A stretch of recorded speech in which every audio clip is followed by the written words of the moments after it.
Hey guys, tonight we're gliding through golden clouds above Mount Olympus, where the wind smells faintly of pomegranate, and the gods are somehow both immortal and impossibly petty. You drift quietly past marble colonnades and laurel-scented courtyards, just as Hera, queen of the gods, lifts a hand to dismiss yet another minor squabble over ambrosia portions. The sky is soft with sunset. The air hums with divine silence. And somewhere in the back of her mind, Hera is cooking up a plan. You probably won't survive this, not because it's dangerous, but because the pace is so leisurely, the dialogue so measured, and the celestial bureaucracy so pointlessly intricate that your brain might shut down halfway through just for self-preservation. So, before you get comfortable, take a moment to like the video and subscribe, but only if you genuinely enjoy what I do here. And if you're tuning in from somewhere unusual, tell me your location and local time in the comments. I love seeing how far this sleepy caravan stretches. Now, dim the lights.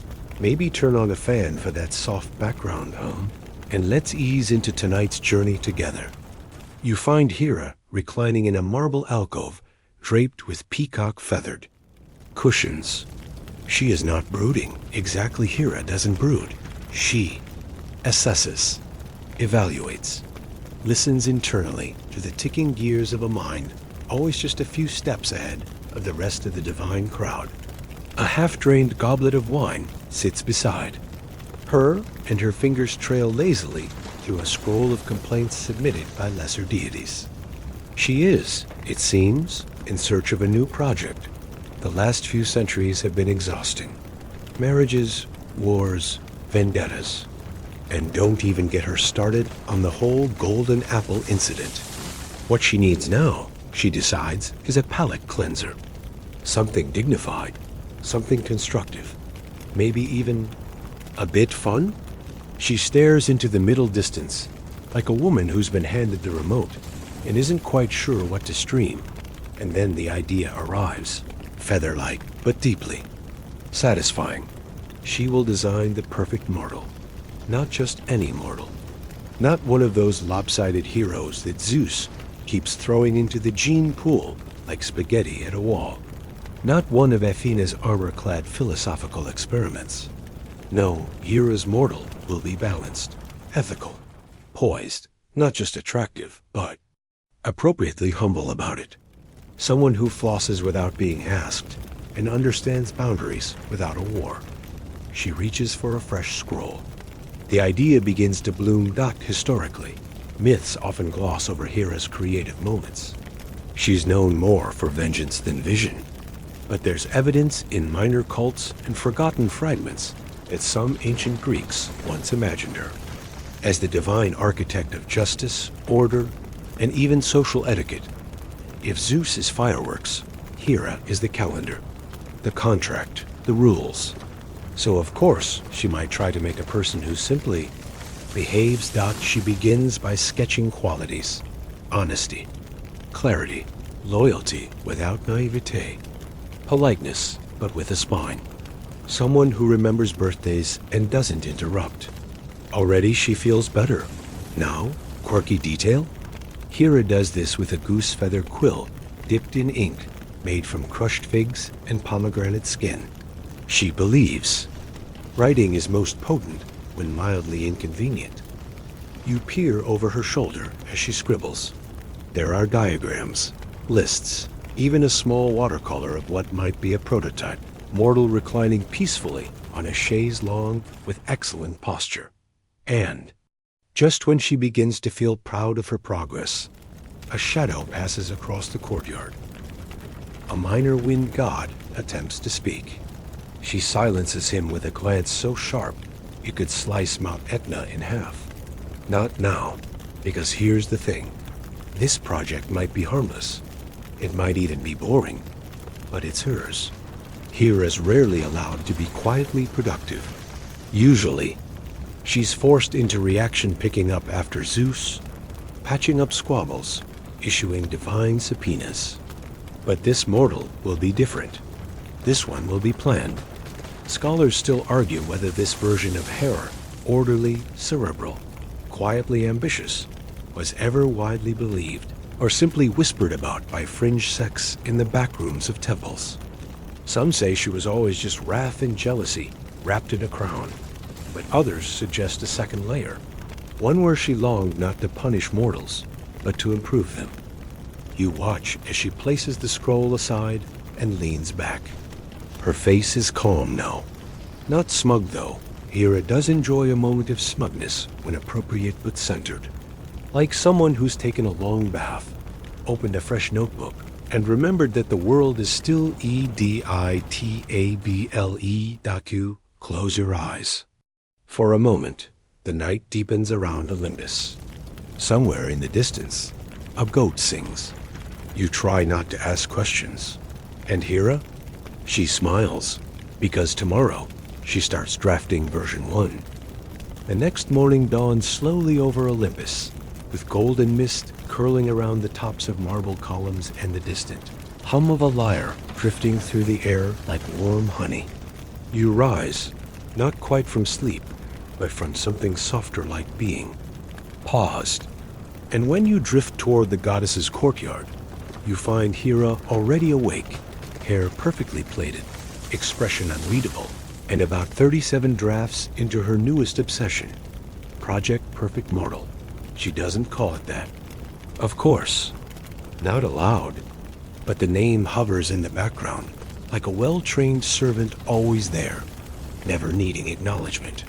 Today, she has summoned a council, not the big gods. No Zeus, no Poseidon, no dramatic Ares in full red leather regalia. Just a quiet cluster of minor deities and personifications. Think of it as Olympus' version of a focus group, except with a much higher chance at being turned into a tree if your feedback is rude. First to arrive is Eunomia, goddess of good order and lawful conduct, looking like she walked straight out of a scroll labeled Polite Society. She greets Hera with a graceful bow and murmurs something about very pleased to contribute. Then comes Sophrosyne, embodiment of self-control and moderation, whose eyes carry the distinct shine of someone who drinks only warm water and meditates before sunrise. They sit on opposite sides of a polished obsidian table and wait. Hera taps. Her stylus. These two are key. Not flashy, not dramatic, but absolutely essential for Hera's blueprint. After all, a perfect mortal must have balance. Emotional range, yes, but no spiraling. Passion, sure, but without drama. So today's agenda, refining the psychological profile. Eunomia suggests beginning with a set of moral baselines: truthfulness, hospitality, a natural inclination to tidy up after oneself. Sophrosyne recommends building in a resistance to flattery, and a tendency to ask follow-up questions in conversation. You chuckle softly. Somewhere, a group chat full of modern therapists spontaneously bursts into applause. But Hera isn't smiling. She's focused. This isn't play. This is precision. She sketches furiously as the others speak. Her stylus clicks in that faintly menacing way that makes you feel like you've forgotten an assignment. Here's your mainstream historical fact for the night. In actual ancient Greek texts, the concept of the ideal mortal wasn't universal. Some heroes were celebrated for strength and conquest. Others, like Odysseus, were valued for cleverness, even when that cleverness veered into deceit.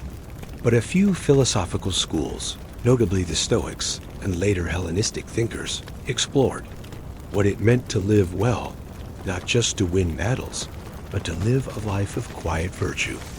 And Hera, ever the queen of divine domesticity, seems oddly aligned with that idea here. Quirky fringe tidbit? There's one obscure fragment from a lost play, likely comedic, that portrays Hera trying to build a mortal from clay, but being repeatedly interrupted by Athena, suggesting upgrades, like making the mortal resistant to gossip or slightly better at pottery. Whether the play was serious, satirical, or just an excuse to see goddesses bicker is lost to time. But the image lingers. Back in the present, the scroll grows longer.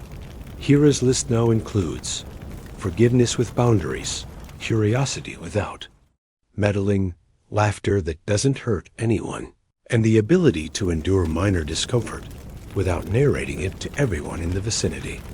You wince slightly at that last one. It hits close to home. Historians still argue whether Hera's myths reflect a real theological framework or are simply narrative leftover stories meant to explain away a powerful goddess being overshadowed by a flashier pantheon. But if this story is true even metaphorically, it paints a picture of Hera not as a scorned wife, but as a quiet reformer, someone less interested in smiting and more in fine-tuning.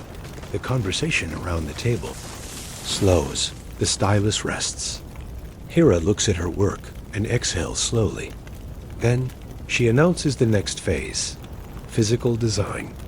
You feel the atmosphere shift. Eunomia sits up straighter. Sophrosine sips from a cup of barley water with extreme seriousness. Hera stands, rolls the scroll, and places it in a carved ivory case. The mortal, she says, must look kind. Not dazzling, not intimidating, just approachable. The kind of face you trust to explain things without condescension. The kind of body that looks like it can. Carry a basket of figs and also hold your hand when you're having a bad day. Hera makes a small gesture, and a low pedestal rises from the floor. A lump of golden clay rests atop it, humming faintly with divine potential. No one breathes. The creation moment has begun. She starts with the hands, graceful, steady, calloused in just the right places. Then the face, not symmetrical, but pleasing. A gentle curve to the mouth, eyes that hint at both sorrow and humor. Shoulders slightly sloped, ready to hold weight without complaint. Feet that look like they walk a lot, not sprinting, not charging, just walking. Thoughtfully, you float closer. The figure isn't quite alive yet, but it's taking shape, and it's ordinary. Beautifully, intentionally ordinary. There's no lightning bolt, no trumpet fanfare. Just the soft scrape of stylus against parchment and the quiet inhale of Hera, queen of the gods, finally making something for herself. You rest your chin on your hand, watching. The day wanes. The figure waits, and somewhere nearby, Zeus snores. You linger at the edge of the chamber, where the air smells faintly of clay dust and pomegranate oil. The light from the braziers flickers golden on Hera's half-finished creation, and for a moment, the room feels like a cross between an artist's studio and a sacred shrine. Hera circles her mortals slowly, like she's waiting for the figure to speak. But it doesn't, not yet.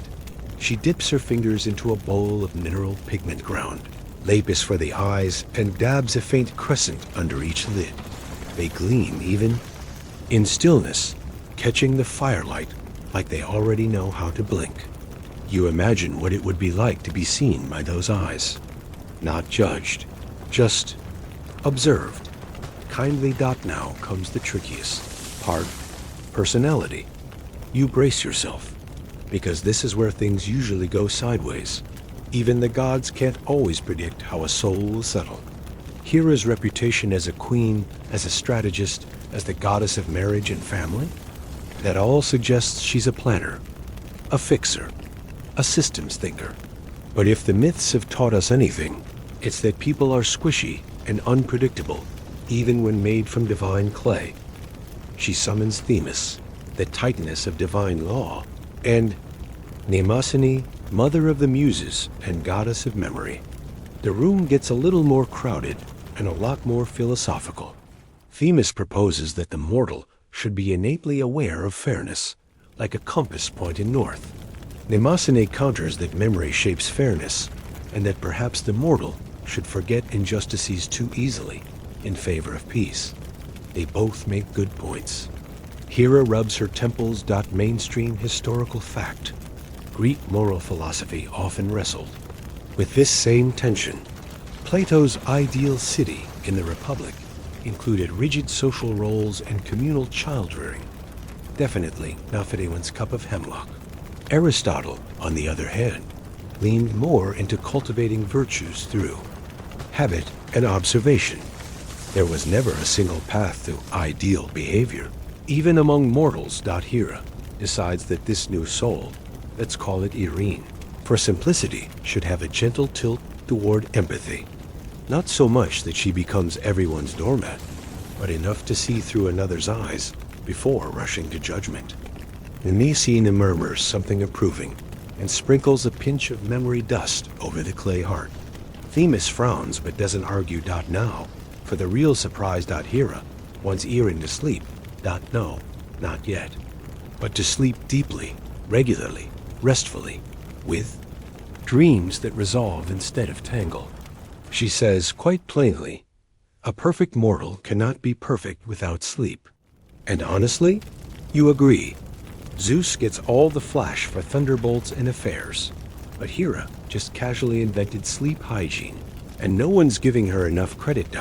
She mixes a paste of herbs, poppy, chamomile, and something dark and resinous, and presses a dab of it onto the figure's temples.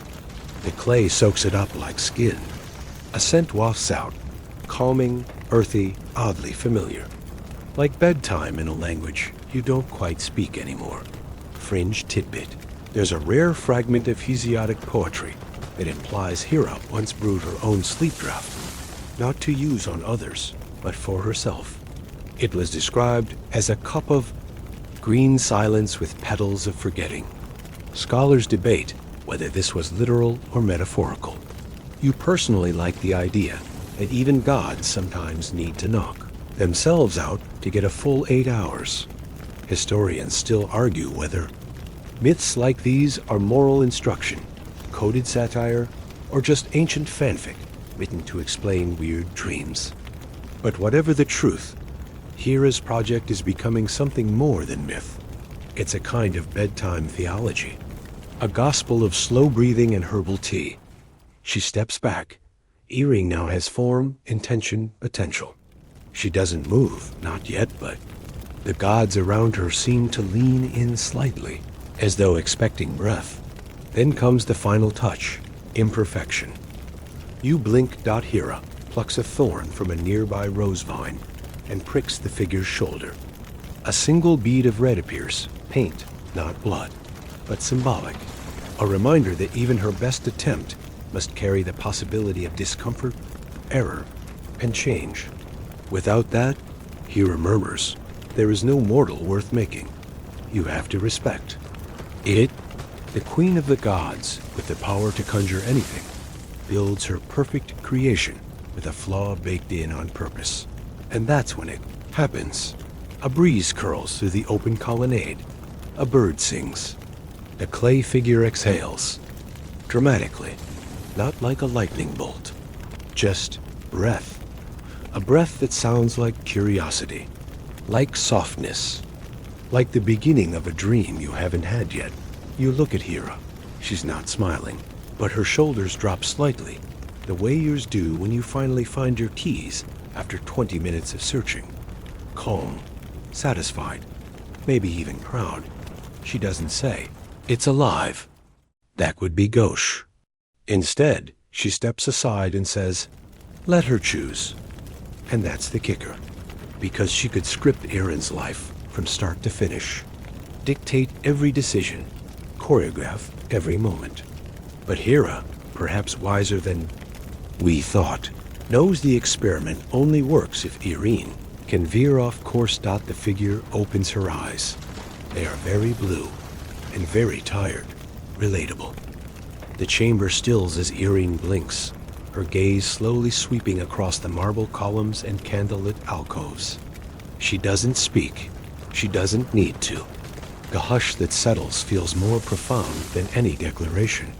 You feel it too, that weird, quiet awe when something unexpected but absolutely right has happened. Hera, ever the composed queen, doesn't flinch under her creation's gaze. In fact, she steps forward and places a small polished mirror into Aaron's hand. The kind mortals would use not for vanity, but for reassurance. Irene tilts it, sees herself. A line appears between her brows. Is it recognition? Confusion? A little of both? She speaks her first word. Why? You're not sure if she means, why am I here? Or why me? Or, why did you make my tunic this itchy? But it's a solid beginning.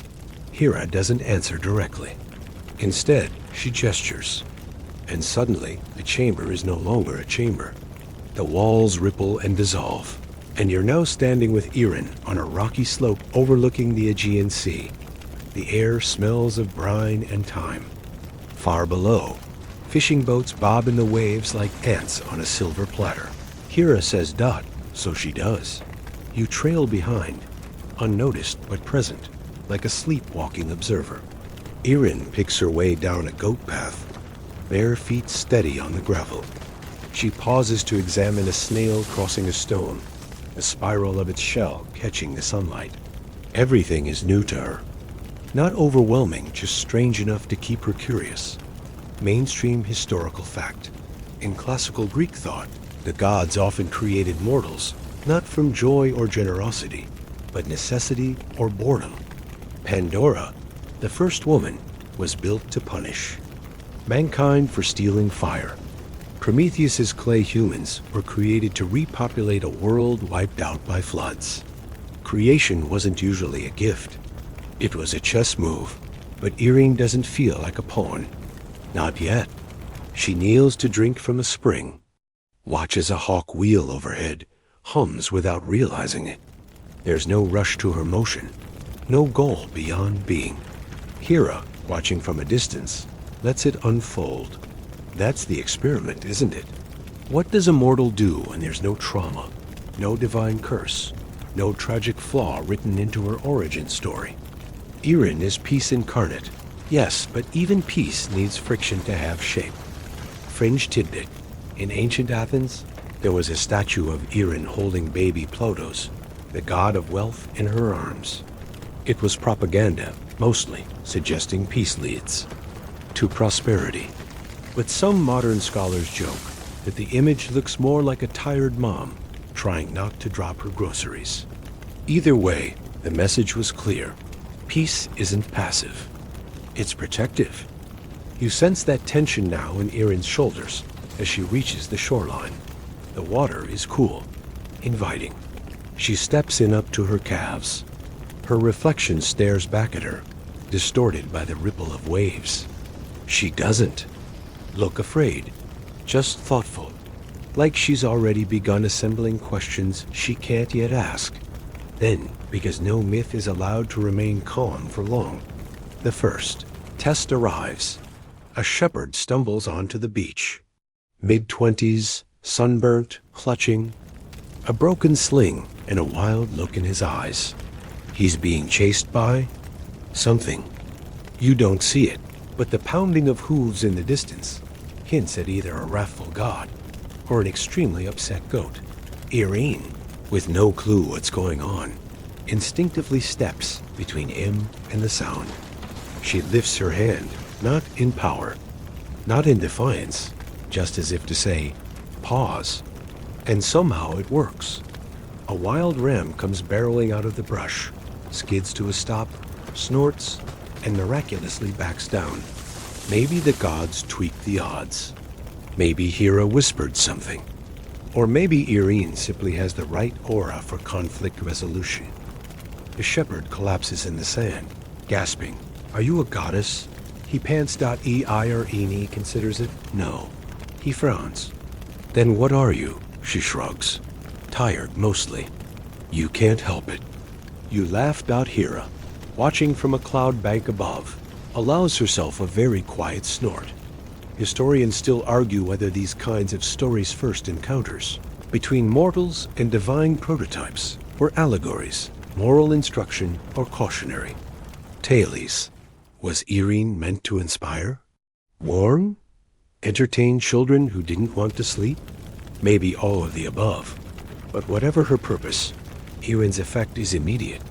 The shepherd insists on walking her back to his village. She declines, He insists again. She declines more firmly. Eventually, they settle on a compromise. He leaves a small offering of figs and honey near her footprints and walks away. She sits by the surf. The sky dims. A heron calls. She watches the tide rise an inch, then recede. For someone freshly formed, she seems oddly good at waiting. Not anxious, not driven by hunger or fear or pride, just willing to exist without fuss. You wonder what Hera's thinking. Now, because as peaceful as Irene is, peace alone doesn't make good myth. You need conflict, drama, flaws. Otherwise, she's just a statue with prettier sandals. Maybe that's why Hera sends the dreams. Later that night, curled beneath a fig tree, Irene sleeps in dreams. They're not nightmares, not visions, just images half real, half symbolic. A cracked jar, a laughing baby, a sun that never sets. A hand reaching through water. You watch her face twitch in sleep, and you realize something astonishing. She's dreaming herself into being, not because she was programmed to, but because even perfect mortals, made by perfection itself, want to understand who they are. You sit with that thought until the moon rises, round and quiet as a yawn. The morning breaks soft and drowsy, the way only a Mediterranean sunrise can be slow gold leaking across the sky like honey on warm bread. You find yourself back on the slope, olive branches shifting gently in the breeze. Irene stirs beneath. Her fig tree, her brow smooth, the corners of her lips tugged ever so slightly in a half smile. Whatever she dreamed, it didn't trouble her. She stretches arms wide, head tilted back, vertebrae popping in a satisfying ripple. No divine lightning, bolts, no choruses of birds. Just that perfect, groggy stretch that says, okay, I'm awake. Let's try again.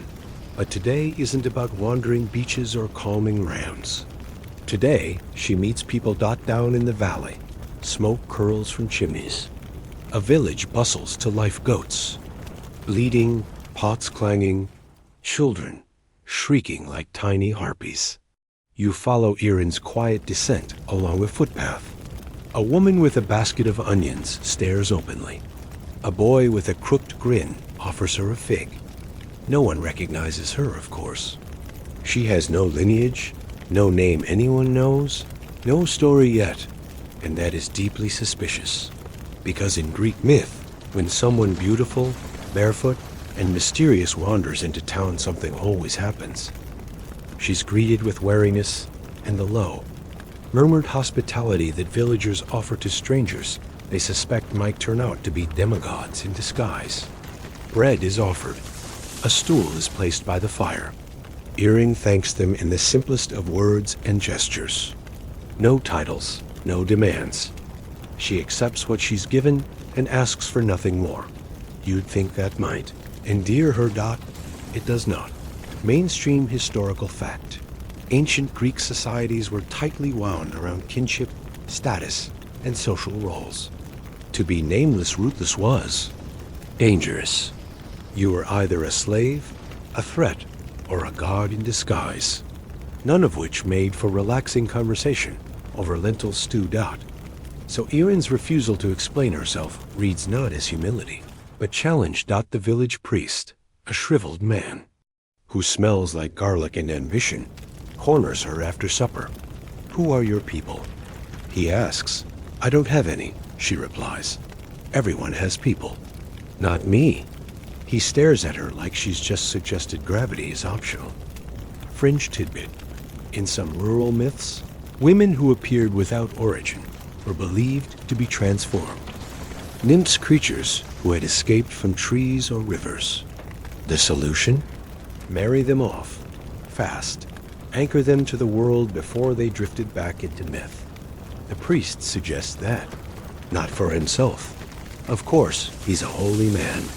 But for a widowed potter with kind eyes and a tragic backstory. The potter, to his credit, looks appalled. Irene declines with a gentle laugh.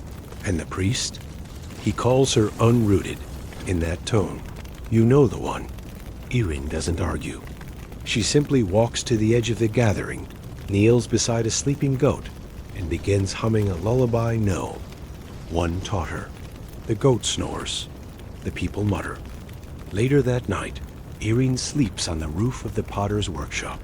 He doesn't ask why. She doesn't explain.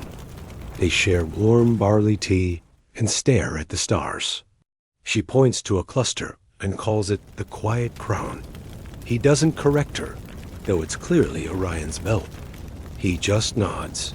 Looks peaceful, he says. Irene doesn't answer. Her eyes are closed.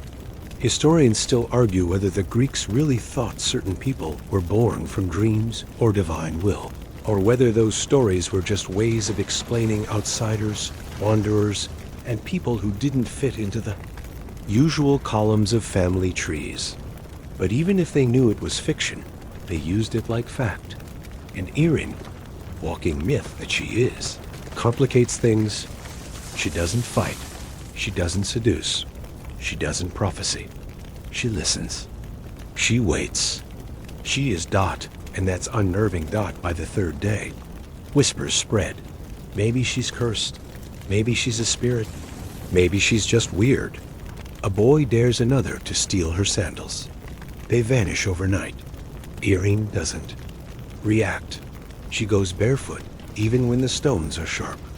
The potter eventually asks her over lentils. Again, what she wants. She doesn't know.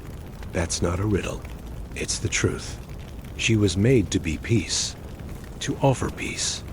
But what does that look like practically? In a world shaped by legacy and pride and an Olympian thirst for drama, it's like asking a candle what it wants. To burn, maybe, or to flicker. That night, she leaves the village, not in shame. Not in flight, Dot, just because Dot she walks the road, north into olive groves in silence. You follow, your feet brushing dry leaves, your mind awash with a strange calm.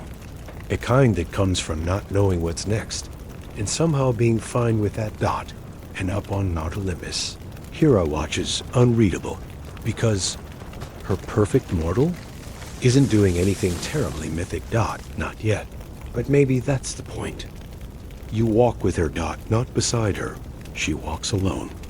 Always just ahead. Always just out of reach. But your steps echo hers, matching the rhythm of bare feet on sun-baked soil. The road is mostly dust and silence, save for the chirp of cicadas, and the occasional pine cone tumbling down a slope like a lazy oracle. Irene doesn't speak, and you don't ask. But she hums sometimes. Strange, lilting tunes that don't belong to any village or lyre tradition. Songs that make you feel like you're remembering something from before you were born. The olive groves thin. The terrain stiffens into scrub and shale. Hills rise and dip like the backs of sleeping giants. And soon, you spot a small shrine, a head half buried in vines and graffiti from decades past.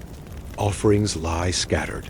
Withered figs, cracked pottery, a chicken feather that may or may not be symbolic. Irene approaches without reverence. She places a stone on the threshold, flat, warm. Ordinary. You remember. In some parts of Greece, travelers left stones at crossroads shrines to mark their passage. No prayer, no plea. Just a quiet "I was here." Mainstream historical fact. Roadside shrines to Hermes, known as Herma, were everywhere in ancient Greece. Not for grandeur, but for guidance. Travelers offered pebbles or a lock of hair, hoping for safe passage, or perhaps just not to be forgotten by the gods. Irene lingers. Then she turns east into a region of high ridges and abandoned terraces. She isn't heading to anywhere specific, just away from known things. From whispers. From expectations. But the world doesn't let go so easily. By afternoon, she finds herself among shepherds. Young ones, mostly sun-tough teens, managing scraggly flocks with more attitude than experience. They mistake her for a lost girl, offer her water, and joke about marrying her off to the ugliest one in the group. Irene laughs, not kindly, not cruelly, just enough to confuse them. She walks with them a while, accepts an apple, trims a lamb's hoof. She's quiet, but she helps, and that's enough to secure a place by the fire for the night. And that's where the stories begin, because of course they tell stories. They're teenagers in the mountains with no Wi-Fi and too much sky. Tall, tailies spill out, of goat-born heroes, of nymphs trapped in lakes, of a man who married the wind and lost his voice. And Irene? She listens like she's memorizing them. But when one boy sharp-eyed and barefoot as a hawk asks her to tell a story in return, she freezes Dot. It's not that she can't. She just doesn't have one. Not a real one. Not a story with a beginning, middle, and tragic end. Fringe tidbit. Some obscure myths mention deities of concepts abstract beings born from chaos or Nyx who have no parents, no domains, and sometimes no names. They don't appear in major temples. They don't receive sacrifices. But every once in a while, someone dreams them into flesh. Irene says, "I'm not a story yet." The shepherds fall silent, and then remarkably they nod, because who among them is? They're 15, 16. Their lives are goats and sunburns and arguments over who snores loudest. They don't know who they're becoming. They haven't won wars or slain monsters or spoken prophecies. They are, like her, unfinished. That night, she sings with them. Not a hymn. A drinking song, possibly older than Olympus, involving honey, frogs, and something about pants. She doesn't know all the words. No one does. That's half the fun. Historians still argue whether folk songs like these predate the polished myths of Homeric epics, or whether they're just bastardized echoes of more civilized poetry. But try telling that to a teenager with a flute, and 2 amphoras of wine Dot in the early hours. One shepherd draws beside her. "You're not like them," he says. "Who?" "The gods." Irene doesn't respond. They always want things: worship, revenge, drama. You don't want anything. Irene considers that, then says softly, "Maybe I do. I just don't know the word for it yet." The shepherd grins. Same. They fall asleep beneath an olive tree that's been dead for 50 years, but still refuses to fall. Its limbs stretch skyward, dry and defiant. Irene rests her hand on its bark, like she's offering comfort Dot in the morning. She's gone before. The others wake. Dot no note. No farewell. Just footprints in the dust, in a peach pit left beside the embers. She walks again, now with a new slowness. Not tiredness, exactly. Not boredom, not maybe. Patience, Dot, because sometimes peace takes its time, Dot, and back on Olympus.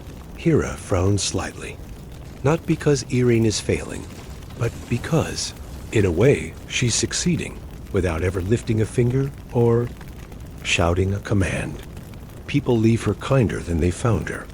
And that's dangerous, because in a world of war and ambition and drama, kindness is power.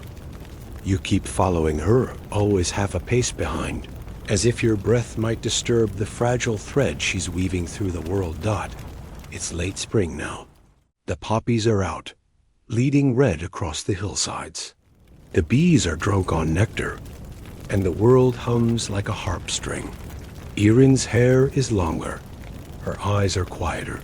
She finds a river, wide and sluggish, curling through an abandoned village.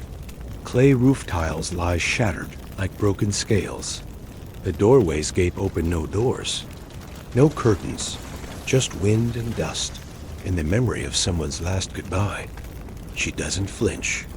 She walks through it like she's been here before. Dot.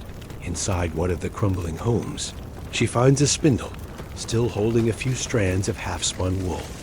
She sets it upright, not reverently, not dramatically, just ... writing something small. Mainstream. Historical fact. Many villages in ancient Greece were seasonally abandoned, left to the mercy of weather, war, or economic failure. Some were later reclaimed, others simply vanished into the dirt. Yet artifacts like spindles or loom weights still turn up, stubbornly insisting someone lived here. Earring doesn't stay long. She leaves a circle of wildflowers on the doorstep and moves on. That night, she meets an old woman. You don't know where the woman comes from. She's just there, bent over a crooked staff, face like a fig left too long in the sun. She doesn't ask Earring's name, just says, "You've got gods in your eyes." Earring looks up. "Do I?" The woman nods, but no hunger. That's the part that makes him dangerous. She gestures to the sky. They always want something. More temples, more wars, more prayers, always more. Earring sits beside her. "And what do you want?" The woman grins, showing 3 teeth and a philosophy. A nap, and maybe a peach. Fringe tidbit. In certain fragments of Orphic tradition, peace wasn't considered a gift, but a test. An unnatural stillness sent by capricious deities to see how mortals reacted. If they grew lazy or arrogant, the peace was withdrawn. Like a trick question with no right answer. The old woman lights a small fire. Not for warmth. It's summer, but for the flicker of it. The dance. The reminder that something still moves in this quiet place. You're not here to end anything. Are you?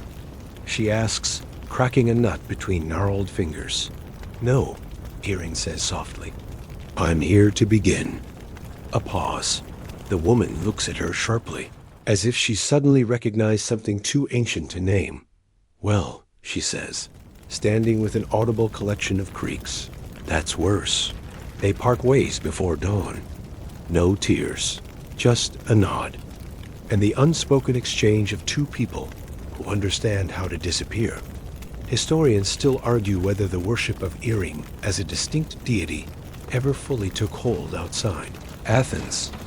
Her statue stood in the Agora, yes, cradling a child named Ploto's wealth. But was she truly honored, or merely tolerated during brief peacetime before the next campaign? You suspect even she doesn't know, because peace, real peace, doesn't carve temples or demand feasts. It doesn't wear crowns. It whispers ... and in her wandering, Earring begins to whisper, not to others, to the world itself. She speaks to trees, to beetles crossing paths, to clouds gathering politely at the edge of the sky. She says, stay. She says, grow. She says, rest, and things. Listen. A farmer reports that his orchard bloomed twice this year. A fisherman pulls in a net that sparkles with silver, no matter the tide. A child who used to cry every night now sleeps through until morning. No thunder, no visions. Just a small invisible machinery of peace turning beneath the surface. You wonder if anyone suspects. If Hera knows. She knows. From Olympus, Hera watches like a mother, checking the fence for holes. She sees mortals choosing quiet over glory, choosing kindness over vengeance. And her hands tighten around the arms of her throne. Because this was not the plan. This wasn't meant to work. Earring was supposed to fizzle out, to be forgotten or absorbed by some louder myth. But she's stubborn, not in the way of warriors or kings, in the way of moss growing between stones, in the way of silence that waits out a storm. And that might be worse. Because Hera didn't design a weapon. She accidentally made a seed. Somewhere near the Thessalian plains, Earring finds a girl hiding in a fig crate. She's small, maybe 7, with dirt smudged across her brow and a shard of pottery clutched like a dagger. When Earring crouches, the girl bares her teeth and says, "I'll bite your eye out." Earring nods solemnly. "That's fair." The girl blinks, confused. "My name is Melia," she announces after a long pause. "And I hate everyone." Earring settles beside the crate. "Even figs?" Melia considers this. "They're okay." Mainstream historical fact. Orphans in ancient Greece often became domestic servants, temple attendants, or vanished into the cracks of cities protected, when lucky, by extended kin. When not lucky, they lived on the margins. No one built statues for them. No one wrote epics. Fringe tidbit. A few local cults honored lost children as minor spirits, especially if they vanished near rivers, caves, or crossroads. Offerings of honey cakes and tiny shoes were left in hopes of keeping them from turning into vengeful shades. Melia does not resemble a shade. She resembles a feral cat with excellent instincts. Earring doesn't ask why she's hiding. She doesn't scold. She just makes space. Eventually, Melia crawls out and eats 2 figs and a heel of bread. She doesn't say thank you. She doesn't run away. That night, they sleep under the stars. The next morning, Earring has a shadow. Melia trails her like a stray, complaining, questioning, threatening to leave, and then grabbing Earring's hand without thinking. She throws stones at trees. She teaches Earring the art of skipping across river rocks without slipping. She insists on giving everything a name. The donkey they borrow, the walking stick Earring uses, even a particular large mushroom she refuses to eat. Earring doesn't stop her. You notice the change before she does not. It's in the way she looks at the road, now with awareness. With care, she times their walking pace to Melia's stride. She starts noticing which wild berries are safe, which streams are too cold. Her hums become lullabies again. She starts carrying 2 cups of tea instead of 1. You realize something. Dangerous is happening. She's forming attachment. Historians rarely mention the gods loving mortals without tragedy. Either the mortal dies, or the god abandons them. That's how stories stay grand. Love must break something, or it's not worth telling. But Earring loves Melia the way dawn loves a quiet window. Not to possess, not to impress. Just to warm. End. You can feel it, the narrative beginning to shiver under its own weight. Because what happens when a force designed to exist begins to care? What happens when peace becomes personal? One night, under a laurel tree, Melia asks, "Are you magic?" Earring thinks, then shrugs. "Maybe." Melia scowls. That's not helpful. Neither is most magic. Melia rolls her eyes and declares that if Earring is a goddess, she's the most boring one ever. Then she curls into her side and sleeps so deeply the cicadas seem to hush themselves. High above, Olympus bristles. A child is learning to trust. A nameless woman is being followed. Villages remember warmth that has no source. And Hera, queen of marriage, patron of order, stares into her polished scrying bowl and sees nothing mythic. Just the long, slow blooming of peace. And that terrifies her more than any war. So she sends a dream, not to Ire, Ni. To Melia. It slithers in through the cracks of the girl's sleep. A pale temple, a golden apple, a voice calling. Her chosen. It promises answers, glory, a mother who remembers her name. Melia wakes gasping, and something inside her begins to wonder. Earring doesn't press. She never does. But she watches more closely now. She feels the dream's residue in the girl's eyes. And for the first time, a question enters her heart. Not about her purpose, or her path, or what it means to be peace in a violent world. No. She wonders what she'd do if she has to choose between her nature and someone she loves. The road bends west, into hills baked amber by the midsummer sun.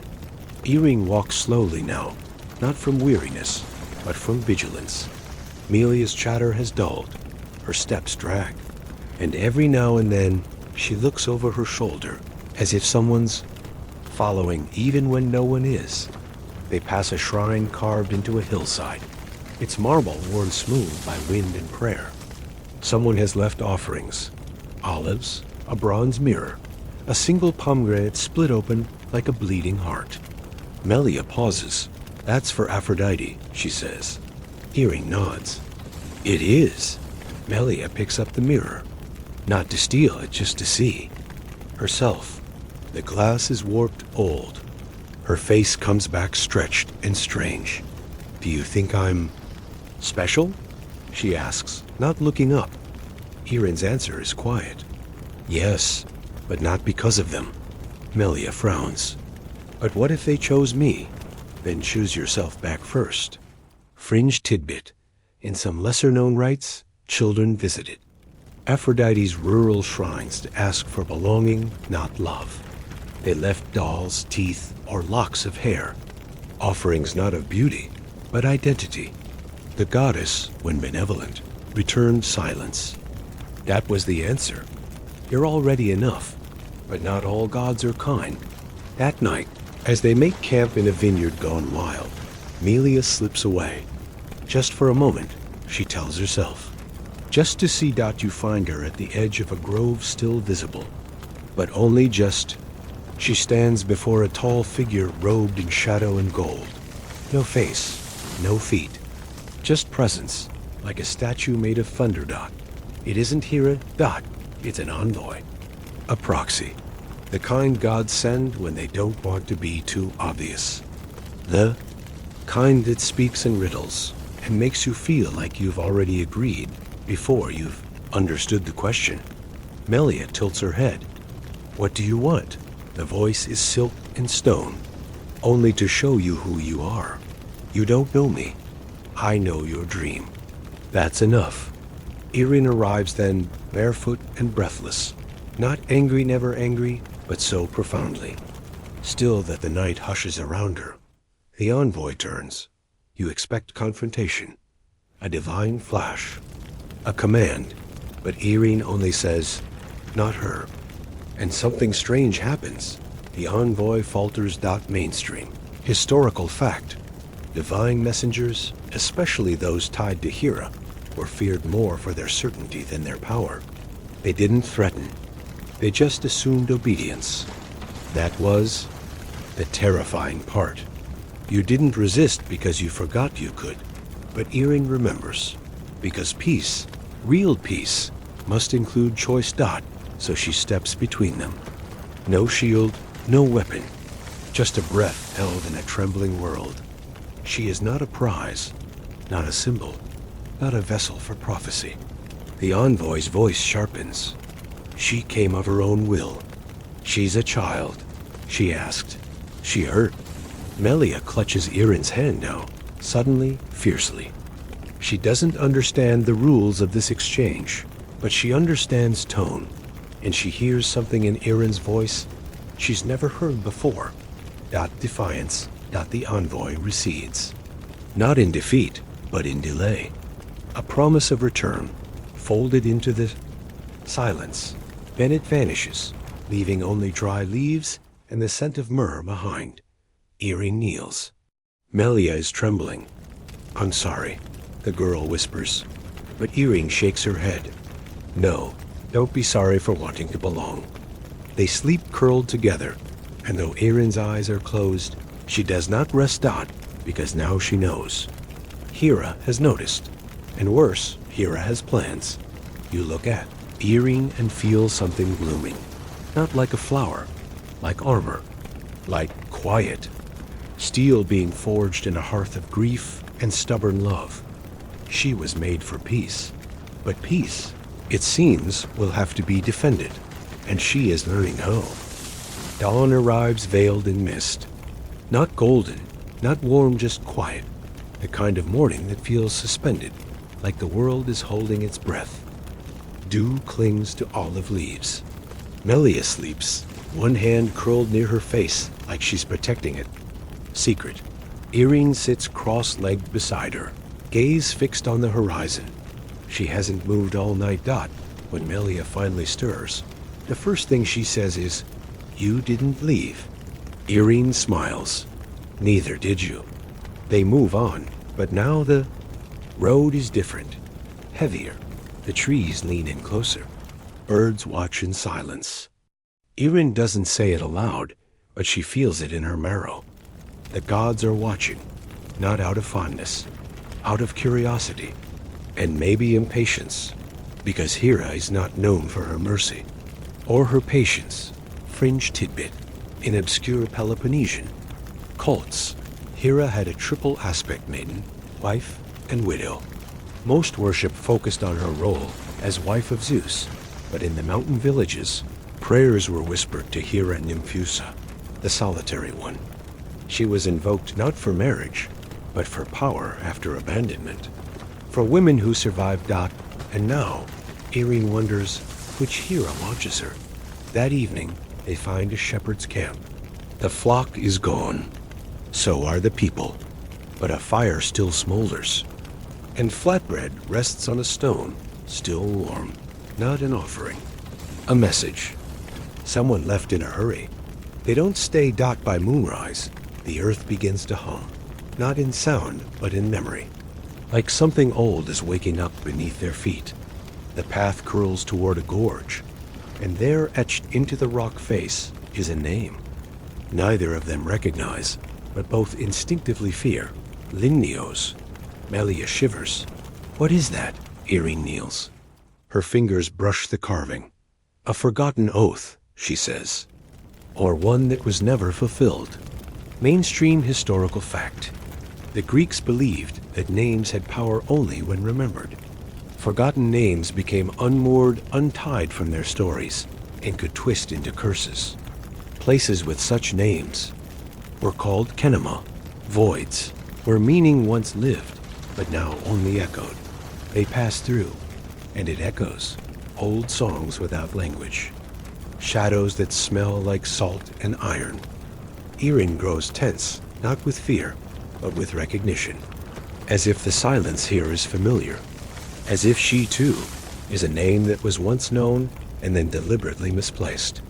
Melia slips her hand into Irene's. Are we safe? Not yet.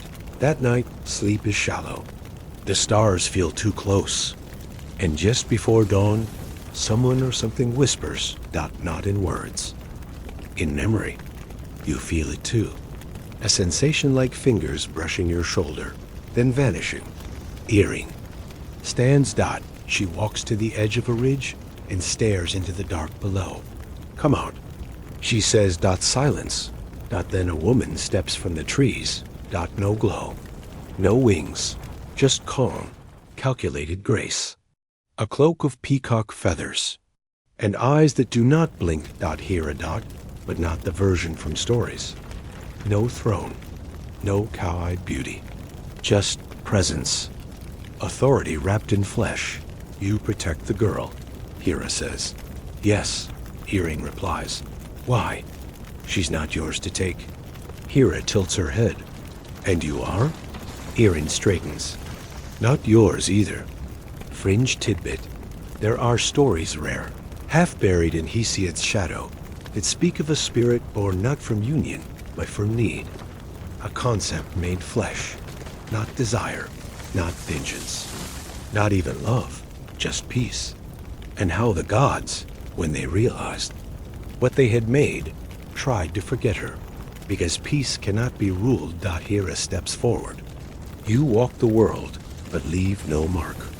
You claim no temples. You have no hymns. Why persist? Irene looks skyward. For the girl who is not a prophecy. For the potter who asked nothing. For the goat who snored. Hera's gaze narrows. You speak like a mortal. I live like one. And yet you challenge me. No, Irene says, I deny you. A stillness deeper than silence follows. And Hera smiles, not warmly, not cruelly, just amused. Very well, she says, walk your path, but don't mistake avoidance for peace. One day, child of no lineage, You will have to choose. And with that, she is gone. The mist lifts. The morning breaks. Melia wakes. And Erin, for the first time, looks uncertain. Because denial is not the same as defiance. And choice, real choice, is coming.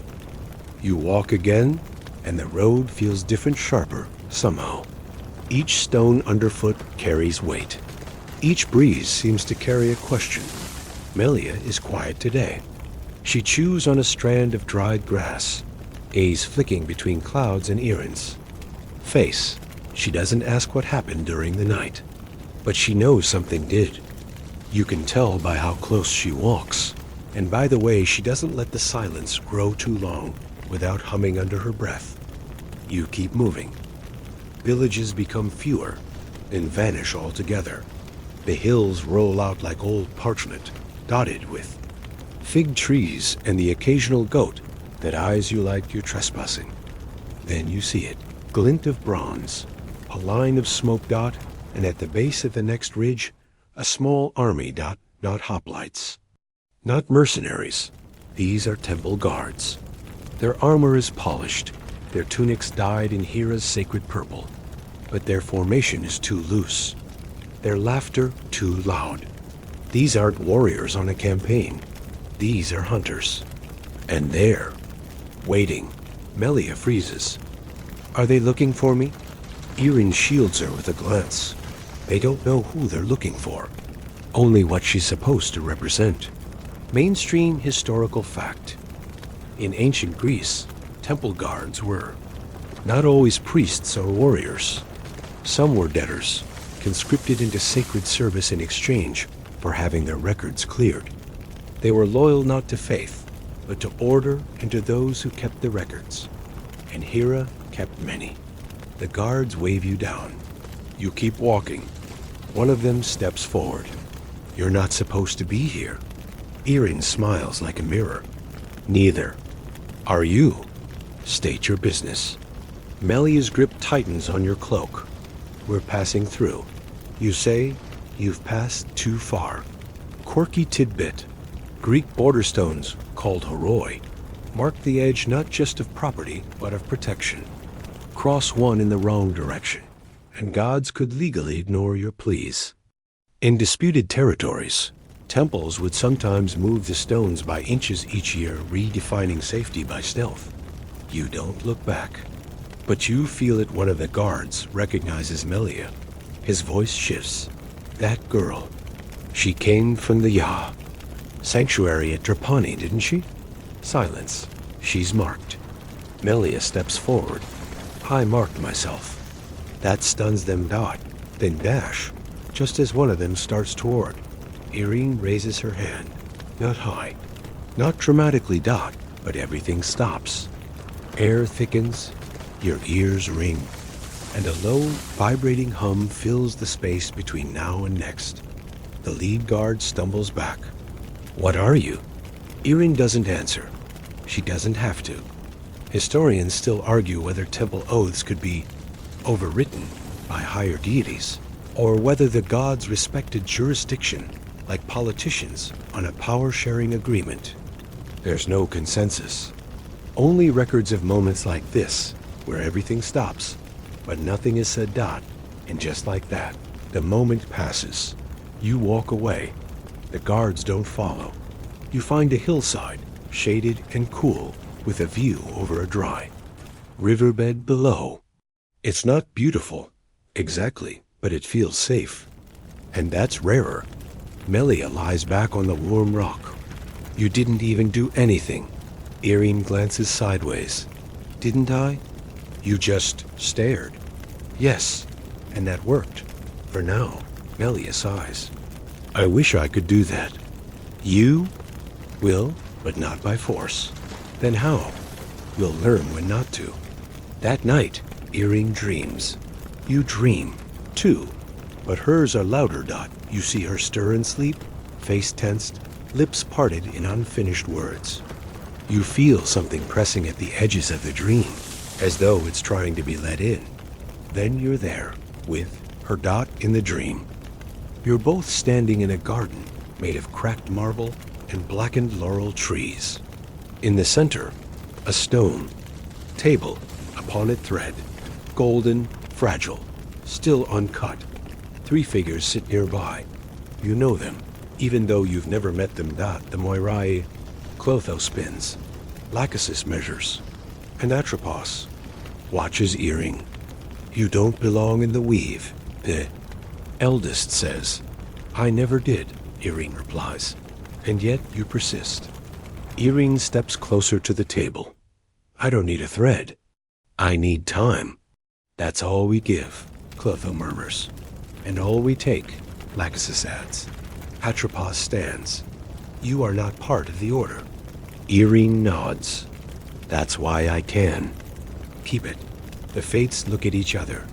Atropos picks up the shears dot, and then you wake Dot, so does Earring. She's sweating, but calm. Was it real? You ask? Maybe. What did they say? They reminded me what I am. And what's that? Earring pauses, looks to the rising sun. Uninvited. You pack your things. You move again. The guards will regroup. The gods will tighten their grip. And the thread, whether real or metaphor, still waits. For now, though, you walk. Just ahead, the edge of something old. A ruined shrine. And a story ready to finish itself. You descend into the ruins just as the morning mist begins to lift. The shrine, long ago claimed by ivy and silence, welcomes you with its broken columns and moss-slick flagstones. Birds nest in what once might have been braziers. An old offering. Bowl lies overturned, filled now with stagnant water and the curled bodies of drowned ants. Erin steps ahead, her hand brushing against a carved relief barely legible anymore. You recognize Hera's crest, faded and half consumed by lichen. The peacock-feathered crown, still faintly visible. Melia whispers, "This is a bad place." You can feel it, too. Not evil, but watched. Like the walls are listening. Judging Dot, and then Earring speaks softly. This is where she tried. Tried what, you ask? To start over. Mainstream historical fact. In a lesser-known local. Cult near Tyrants. Some priestesses of Hera believed she once attempted to reset her role, shed the queenly wrath, the jealousy, a throne, and become a guardian of thresholds. Not wife, not ruler, just a guide. The cult died out in less than a century. And this shrine? Likely theirs. Earring kneels before the cracked altar. The smell of earth and cold ash clings to the air. She built it, she murmurs. Or maybe she inspired it. Hera tried once, not to rule, not to command. Just to be the first and last thing someone saw when they stepped between worlds. You don't speak. The quiet seems sacred here. Melia stays back, fiddling with a small pebble. Then the ground shivers. Not a quake. Not thunder. A pulse. Earring rises. Her hand hovers above the altar, like she's feeling for heat. Her expression darkens. She's near. You follow her gaze toward the far edge of the shrine. There, a staircase, swallowed in shadow. It leads down impossibly deep for a ruin so small Dot you hesitate. Are we going in? Melia asks. We have to. Earring replies. Quirky tidbit.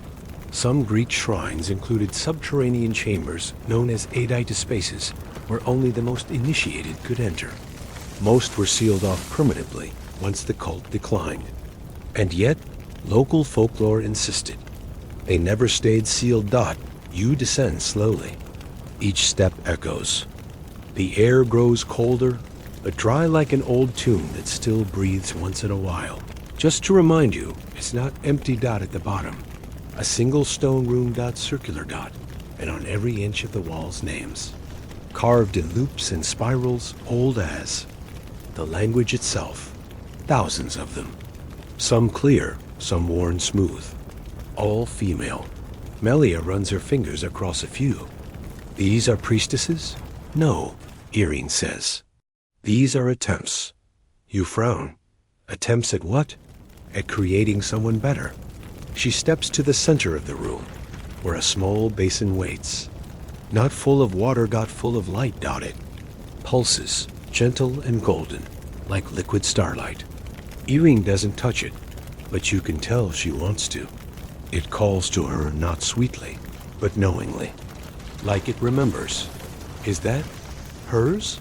You ask. Eirene nods. The essence she left behind.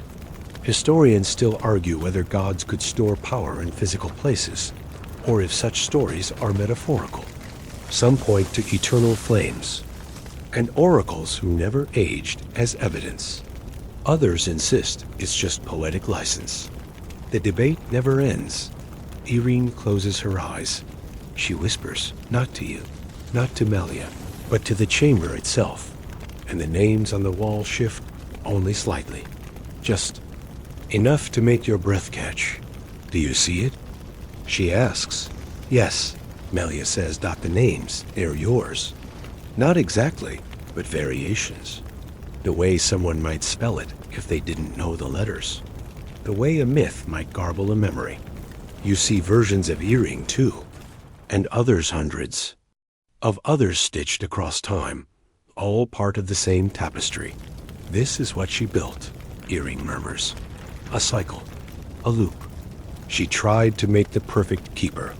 Someone who wouldn't break. Someone who could hold peace like a vessel, not a sword. And she made you? You ask. Eirene exhales, tired. She made us. Over and over. Always hoping the next one would get it right. Melia's voice is barely a whisper. Are we the last? Irene smiles, eyes wet. I think we're the first to know. Above, the shrine groans. Dust falls from the stairwell. She's coming, Irene says.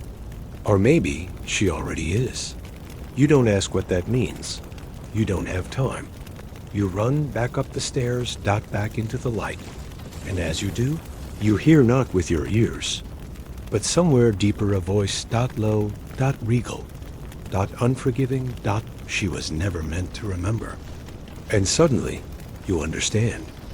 Irene was the prototype, but you were the backup plan, the insurance policy, and now the gods want their design back.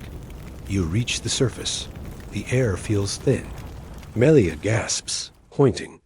A woman stands at the edge of the shrine. Tall, still, hair black as obsidian, robes rustling without wind, her eyes impossibly green lock with E-I-R-E, single quotes S. Hera, not a vision, not a memory, not a myth, but real. And she doesn't look angry. She looks disappointed. She doesn't speak. Hera, queen of the gods, stands motionless in the filtered light. No lightning, no thunderclaps, no herald of peacocks, just her, solid, cold, terribly quiet. Irene steps forward. Her voice is low, but steady. You came to collect it. Hera tilts her head, not denying it. Her eyes flick to you, and you feel, very suddenly, like a speck of dust caught in a beam of divine scrutiny. Your knees want to fold. She doesn't belong to you, Irene says. Still, Hera doesn't speak. She just starts walking. Slow. Measured. You don't even realize you're backing away until your heel hits the edge of the crumbling altar behind. You. I made her, Hera finally says. Her voice is smooth and deep, like the crackling of a hearth fire moments before it dies.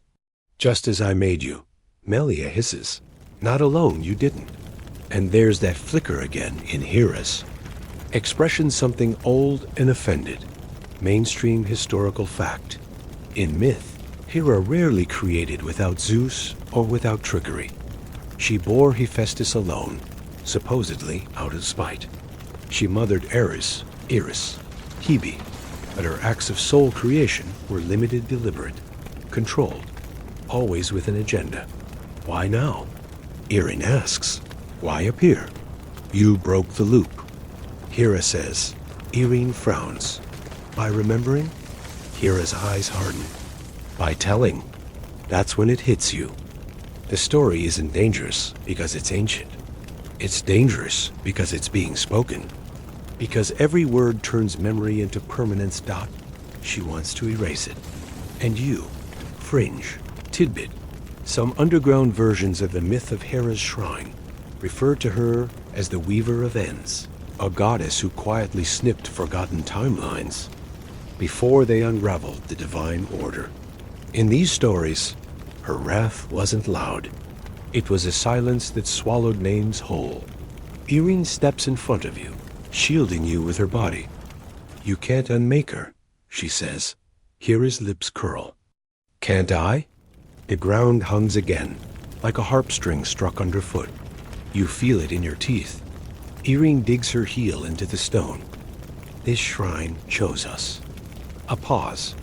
Hera looks around at the ruins, the ivy, the names on the walls below. This shrine is mine. Then Melia does something bold. She holds out the pebble she picked up earlier. It's not a stone. It's a shard of the old offering bowl, still etched faintly with the mark of the cult. A spiral enclosing a single eye. You taught them to see, Melia says. And now you hate that we do. The shard glows faintly in her hand. Earring turns to you. Touch it. What? Now. You press your fingers to the shard, and everything blinks. You're not in the shrine. You're not anywhere. Just dark. Endless, but soft. You feel Earring and Melia beside you, though you can't see them. You feel her, Tuhara pressing like a tide just beyond the reach of this space. And in front of you, a mirror. It's not glass. It's water, floating in the air. Inside it, every version of you. Some young, some ancient, some broken, some shining. All trying. Historians still argue whether Greek myths were ever meant to be literal. Some claim they were coded reflections of human psychology. Others say they were oral histories reshaped into God stories. But here now, you understand.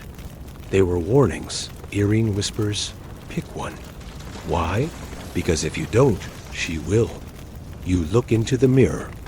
One version of you looks back, calm, centered, holding nothing but a thread in her hands. You reach toward her. The thread wraps around your wrist. Light floods the space. You're back in the shrine. On your feet. Hera is reeling back, not hurt, but pushed. Like the thread you grabbed was not just a symbol, but a boundary. You chose, she says. Her voice shakes with something rare. Fear. Irene grins, wild and exhausted. We're done being prototypes. The shrine trembles. Stones crack. The pulse of the earth steadies, but louder now, more alive. You realize it's not the end. It's the ignition. Everything starts blooming. The broken columns straighten slightly. The moss glows faintly. The names on the walls reappear, bolder, brighter. Even the air smells new. You look at Hera. She looks at you, and she bows just her head. Not in defeat, in understanding. Be better, she says, and disappears. Not in smoke. Not in fury. Just gone. Melia falls to her knees. Did we win? Irene looks at you. No. She holds up the thread now tied around your wrist. You chose. That's not victory. That's the start. And you know she's right. Not the vessel. You're not the story. You're the teller now. The thread hums. It's time to finish what Hera began. But this time, you'll do it differently. Are we standing in what was once a ruin, and is now something? Awakening. The air buzzes softly like the charge before a summer storm, but gentle. A cradle of power rather than a threat. The shrine no longer feels ancient. It feels timeless. Earring walks ahead, barefoot on the moss-covered stones, the thread still wrapped around your wrist, trailing behind her like a soft tether of memory. You follow instinctively. Melia trails last, quiet, watchful. The columns no longer lean. They've straightened, not completely, but enough to suggest healing. Light pools at the base of the altar where you first stood, and around it grow tiny blue flowers. You don't recognize them. Neither does Melia, and she's practically a walking botanical encyclopedia. New species? She whispers. Never catalogued, Erin replies. Some things grow only after endings. Mainstream historical fact. There really was a secret. Hera cult in Samos known for unorthodox worship-less emphasis on marital fidelity and more on female agency, fertility through creativity, and rites involving storytelling. Their texts are fragmentary, but one recurring phrase survives. She who weaves chooses the pattern dot as you step into the clearing. The earth vibrates again, this time warmly, like a welcome. At the center, something gleams beneath the stone floor. A circle of bronze, inlaid with spirals. Melia drops to her knees, tracing it with her fingers. I think it's a map. Or a clock, you say. It shifts under your gaze. Not physically. Conceptually, you're no longer quite sure when you are. And that's when Erin speaks, not to you, but to the air. Will you come? A breeze lifts her hair. Something answers, not Hera, something older. A presence that doesn't condense into form, but fills the space like warm dusk. She closes her eyes. We'll need her help. You're about to ask whose, when the mirror returns, not hovering this time, but lying flat across the bronze disc. You peer in and see not your reflection, but a figure walking toward you from within it. Familiar. Strange. It's Hera. But not. The one who vanished. She's younger here, kinder-eyed, not wearing a crown, but a circlet of vines. She looks uncertain. Fringe tidbit. In obscure Thessalian oral traditions, Hera was once revered not as queen, but as Clydaushus, the key bearer, a goddess of thresholds, particularly between youth and adulthood. In these rites, her image held no scepter, only a loom and a broken lock. This version of her emerges from the mirror and looks around with quiet awe. Is this, she begins? What you wanted, Erin finishes. The two Heras don't merge. They don't battle. They simply acknowledge each other. A possibility re-met. And then the mirror dissolves. The younger Hera remains. Erin holds out the thread to her. Finish what you started. A goddess hesitates, then nods. She takes the thread and ties it to her own wrist. A soft chime rings out, like wind passing through hollow stone. And suddenly, the shrine responds. Vines bloom. The spiral markings on the stone walls pulse with light. The names of past visitors reappear in hundreds of hands, languages, times. Some carved, some inked, some only etched in thought, but they're all here. You feel them. All the girls, women, wayfarers, and tellers who were once erased. They're back. And you're the last name being written. Erin nods toward the altar.